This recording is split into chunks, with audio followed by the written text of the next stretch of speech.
I'm Paul. I'm going to talk about digital self-defense, anything that any average person should know to protect themselves on the internet. Before I start, any law enforcement agencies here? No? Yeah? Okay. Welcome.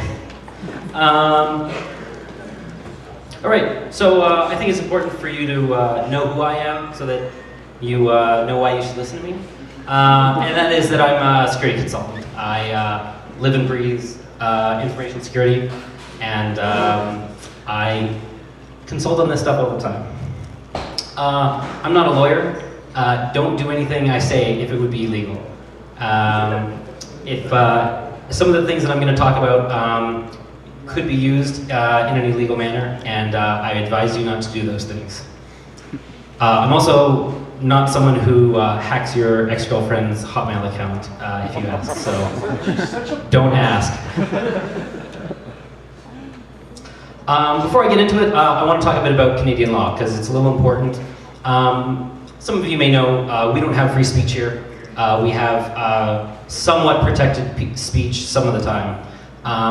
So you can't say anything bad about people in general. That isn't protected under free speech.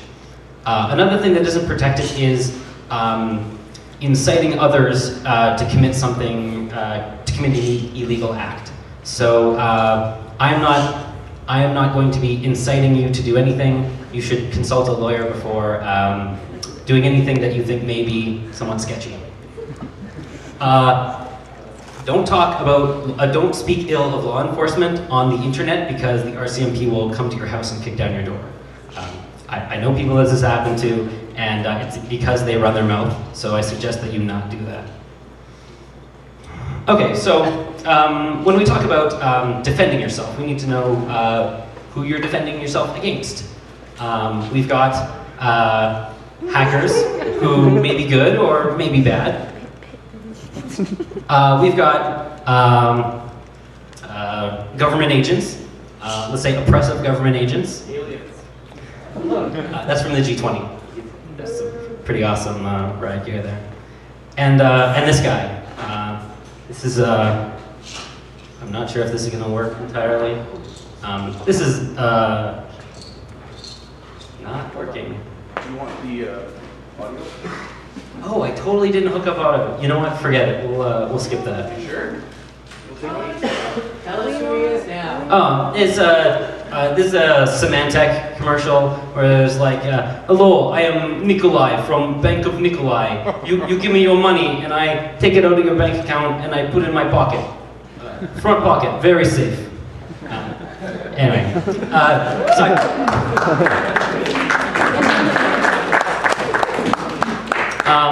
cyber criminals, people who want to steal your money. I'm going to try and manually advance the slide. Let's see. Hey, awesome. So, cyber criminals, they want your money.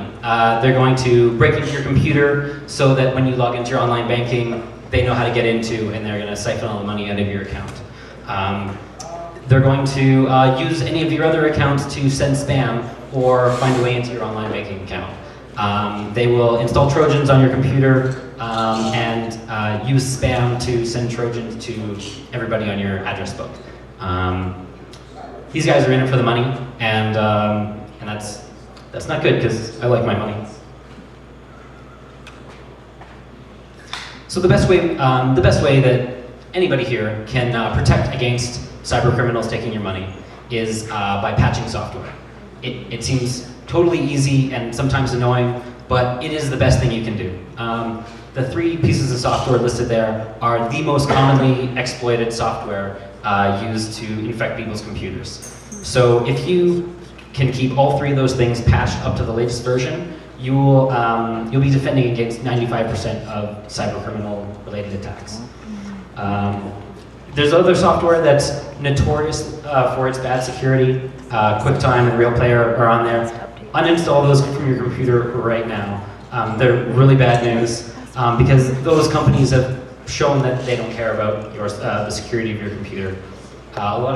There are 4-year-old vulnerabilities in RealPlayer that have not been patched to this day. Yeah, use VLC Player, it's way better. And make sure you're using a good operating system. Windows 7 is good. They included some of the best protections against these sort of attacks. Windows XP doesn't have these protections, and it's much less safe to use. And Mac users, I'm sorry, but you guys are worse off than everybody. Even the latest version, Lion, has some major security flaws that make it so that anybody can log into your computer, anybody can, if they have even limited access to your computer, they can get access to everything that any user has saved on there. So real bad news. And make sure you keep that operating system patched up to date. Again, this is super boring, but it is really like the first line of defense against this kind of stuff. Don't pirate Windows. I've been a pirate for a very long time, and I'm going to say don't pirate Windows, because if you're not updating those patches, you're going to be infected with Trojans in no time. If you can't afford the $200 it costs to get a licensed version of Windows, install Linux. You'll thank me. The gateway into your computer for any cyber criminal is usually your web browser. We do everything through a web browser now. This presentation is through a web browser, emails through a web browser, everything. So the web browser is where you need to defend. And I don't know how strongly I can insist this, but use Google Chrome. It has lots of security measures built in. It's fast and slick. If you've ever used it, it's really nice to use. And if something tries to infect your computer, it gets sandboxed inside so that it can't access anything except for the browser, which is an excellent protection. If you're in a situation where you can't use Google Chrome, use Firefox. Make sure you're using the latest version. It doesn't have the sandboxing protection of Google Chrome, but it generally has tighter security patches being applied to it. And if for some awful reason you can't use Firefox or Chrome, and you have to use Internet Explorer, use Internet Explorer 9. Internet Explorer 6, which I still see installed on corporate laptops every day, has vulnerabilities in it that are never going to get patched and are used to infect those computers all the time. IE7, IE8, both of those have some security issues that it's unclear whether those are going to get fixed right away, but IE9 is definitely what you ought to be using if you're going to use Internet Explorer at all. And again, if you're on a Mac, I'm sorry, don't use Safari. Safari is based on the same original code as Google Chrome, except they left out all the awesome security features when they made Safari. And they have a pretty bad track record for patching vulnerabilities, and some of the ones on there are pretty awful. So don't use Safari, use Chrome. Antivirus, yeah, even Mac users should use antivirus. There's some pretty bad Trojans going around for Macs these days that you're getting infected just as bad as the average Windows XP user. You're not any safer. Even Linux computers are vulnerable to Trojans where the method of infection is by Java, because Java is cross-platform and awesome, which means it can infect anybody. Don't use antivirus, it's free. I have a saying, and I think it comes up later, but if you're not paying for a product, then you are the product. And in this particular case, if free software like this, free antivirus, is not effective because they don't care, because you're not a customer, and chances are they're using your computer for something, usually data mining. I use ESET not 32 because I'm a gamer, and I don't like antivirus that gets in the way of my gaming. So it's pretty low profile, slick, but still has very good protection. Norton, McAfee, also good. Not my favorite, but they'll get the job done.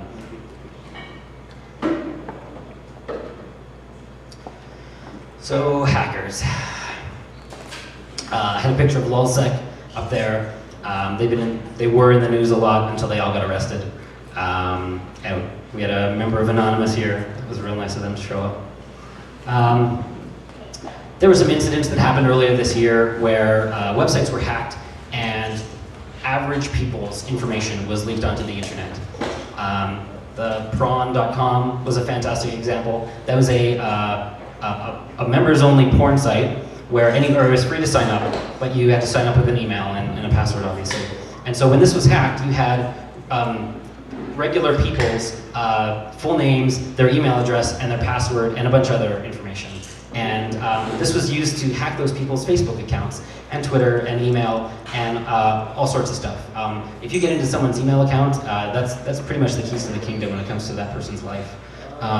So it's awfully embarrassing to receive an email from, say, a family member or a coworker saying, "Hey, my account was breached because I was on this porn site."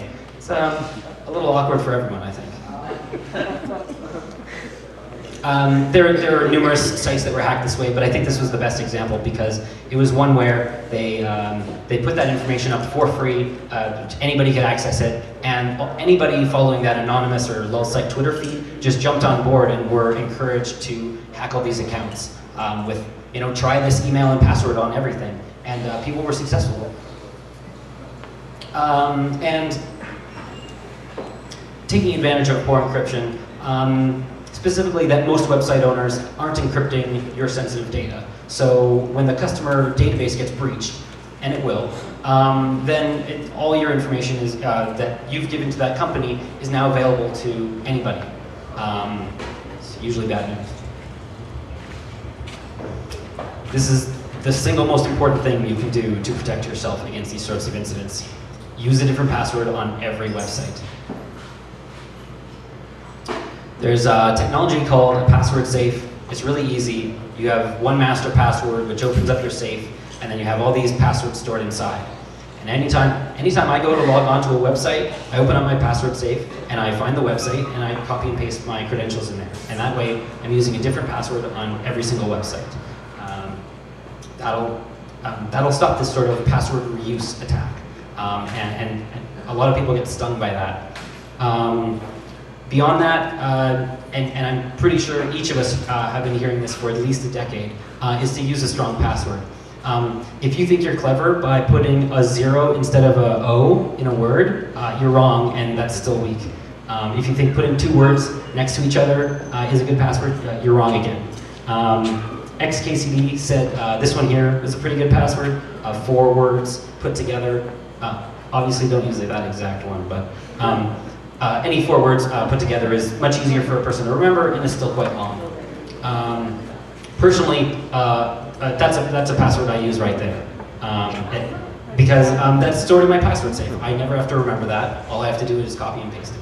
And I think it takes a little bit of getting used to, but you know what, I actually find it much easier now because it's like, oh, which password did I use on this website? It's like, is it that one? No. Is it this other one? There's no guesswork involved for trying to remember passwords.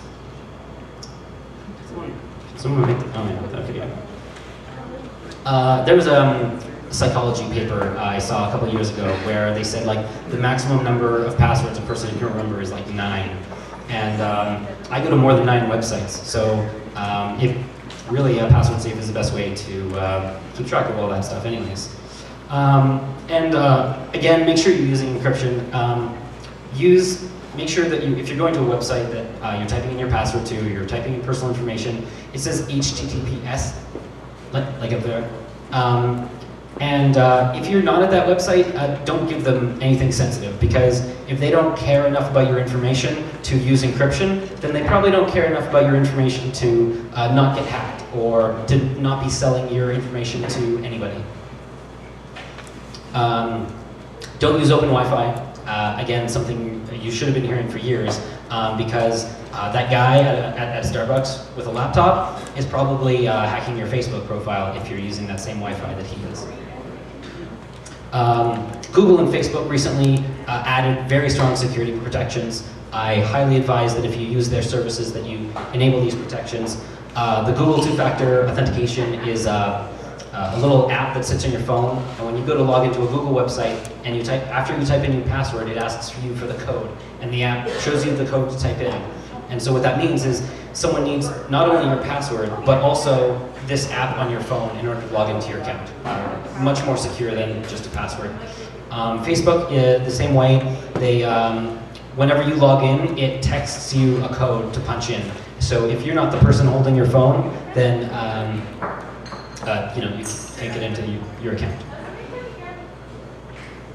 Finally, one second.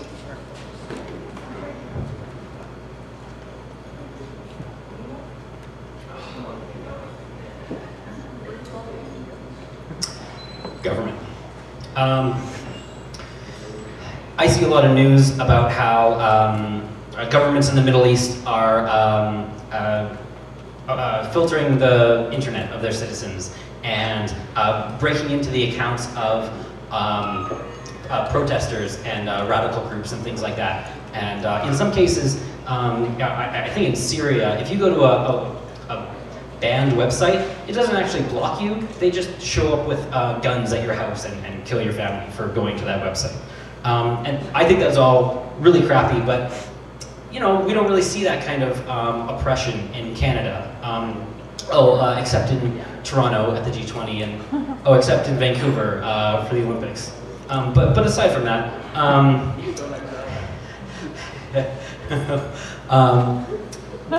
as my Pirate Party friend was saying, lawful access bills will mean that any government agent, even a police officer, will be able to get at your personal information without a warrant. And I personally don't like that idea. I didn't vote Conservative, and I don't think that should be the case, that we should have to worry about some crooked cop who's mad at you for something to go and pull all your web history and things like that. A friend of mine was in jail for 300 days without bail because he pissed off some cops in Toronto. There were a lot of lessons learned. A lot of them is the length that police officers will go to ruining your life if you piss them off. That's sort of frightening that can happen in our country. So, I2P was mentioned, the Tor network was also mentioned. I personally find those to be good for very specific things, but for a lot of day-to-day stuff, they're slow and have certain disadvantages. And they're a little complicated. For the average person, I highly recommend a VPN service that protects your privacy. AirVPN out of Italy is very cheap, and they're very privacy conscious. It's actually illegal for the police to request data from them in Italy. So there's no chance of the government subpoenaing their information. If you know what Bitcoins are, they accept payment of service via Bitcoin in case you really want to protect your privacy. If you think you're saving a couple bucks by using a free service, again, if you're not paying for a product, you are the product. Those people are data mining your information and probably selling it to the people that you're trying to protect yourself from. So don't use free services, especially don't use the HTTP proxies. Use a VPN service. Again, AirVPN out of Italy and Relax with 2Ks out of Sweden are both very privacy conscious VPN services that I highly recommend. Beyond that, police officers can, assuming lawful access stuff goes through, police officers will be able to get all the information about your phone by just knowing your name, or all the information about you by just knowing your phone number or your SIM card number. That's kind of scary because there's a lot of information on my phone. If you're concerned about your privacy, encrypt the contents of your phone, just like you would encrypt the contents of something sensitive on your computer. Whisper Systems has a software package for Android that allow you to encrypt your phone calls, encrypt your SMS, encrypt your MMS, so you can have encrypted sexting, and actually encrypts the whole storage of the phone if you have a certain model of phone. So that, even if someone has physical access to your phone, they still need a complex password to be able to decrypt anything, even with fancy hardware that does that really fast. I think it goes without saying, don't say anything on the internet that you don't want everybody to read. But if you need to, use encryption. And for Pigeon and Adium and some other instant messaging clients that work on MSN and Jabber and Google Talk and anything, off-the-record messaging is something you should definitely enable. As long as the other person has this plugin, you'll have encrypted end-to-end communications that isn't readable by anybody. If you're worried about people tying your phone conversations to your identity or anything like that, buy things with cash. Use a fake name if you're asked for one. You can buy cell phones for cash. If you ever saw The Wire, they call them burners. And essentially it's just a phone that you use up until the minutes are gone and then you throw it away. And this is not traceable to your identity because all you did was pay in cash. And if you feel the same way about your internet access, that you don't want your internet traffic to be monitored and tracked and tied to your identity, you can buy a 3G modem with the exact same, that works exactly like a burner. You can have your 3G modem and you're going to use a prepaid data card, and then when it's done, you throw out the card and get a new one. And like I said, don't send things unencrypted that you don't want the whole world to read. So I hope you like that. If you're interested in this further, you can reach me this way. You shouldn't take my word for it. You should check out these websites and learn more about this technology yourself. Thank you. I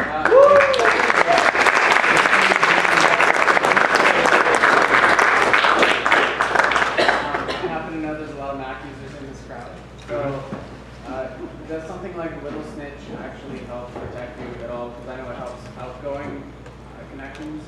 Does it actually protect you against being hacked in that kind of way as well? I'll answer with the mic. Little Snitch is good as a firewall. It does allow you to make sure that that a program isn't making connections that you don't want it to be making. So in that sense, it can be useful for protecting against a Trojan that's already installed. I'd still recommend the other provisions that I talked about, using Google Chrome and having an antivirus scanner. Preferably one that you paid a bit of money for. I think I pay about $40 for 2 years of service, and for $20 a year to be protected from the latest and greatest viruses. I'm okay with that. I'd recommend that. Yeah? I find it funny that you support Google Chrome in terms of privacy, because as much as I love its features and aesthetics and just like it runs well, but Google and Facebook that's their biggest commodity, is information. Google Analytics is everywhere. The social plugins are everywhere. If you don't block them, your information is everywhere. So why do you support Google Chrome if say as an activist I'm worried about my information being out there? Absolutely. Those are good points. There are methods to disable Google Chrome's tracking, because it does track everything you do. There are ways of disabling that. There are a couple of add-ons that you can use that will kill all the Google Analytics cookies, the Facebook tracking cookies, all those kind of things. I was more concerned about making sure that people aren't using Internet Explorer and Safari and getting hacked by randoms versus the big corporation threat. I think that is a problem. It is a threat to your privacy.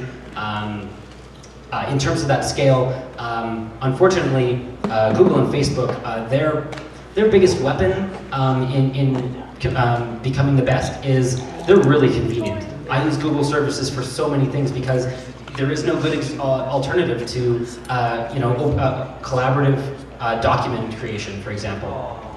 It's an awesome screensaver. And Facebook's the same way. You try inviting people to a party without using Facebook, and you're like, oh, I'm not on Facebook, and all of a sudden you stop getting invited to parties. Any other questions? Yeah. What's your opinion on Yahoo email blocking words like Occupy Wall Street recently, and also the potential that Twitter has been blocking the hashtag Occupy Wall Street as well? I followed that stuff quite a bit. There's been allegations that Twitter has blocked hashtags in the past, and people have talked about how it has to do with the way their algorithm works and that kind of stuff. I think there's definitely some manipulation going on there by those corporations. The fact that the U.S. media, I don't even think I've seen much Canadian media on the Occupy Wall Street stuff. So the fact that the media isn't talking about those things means that someone's issued a blackout about that whole stuff, and it's trickled down to Twitter. And Yahoo is pretty notorious for complying with a lot of that stuff. Google is a little better because they have a website you can go to that shows every single government request being made to them. They may not display the full contents of what the request was, but they'll at least enumerate the number of requests and when they were made and by which government. Yeah, it's super sketchy, and if there is such a thing as voting with your buck when it came to free services, I would say Yahoo is not a great one. Anybody else? Yeah, thanks.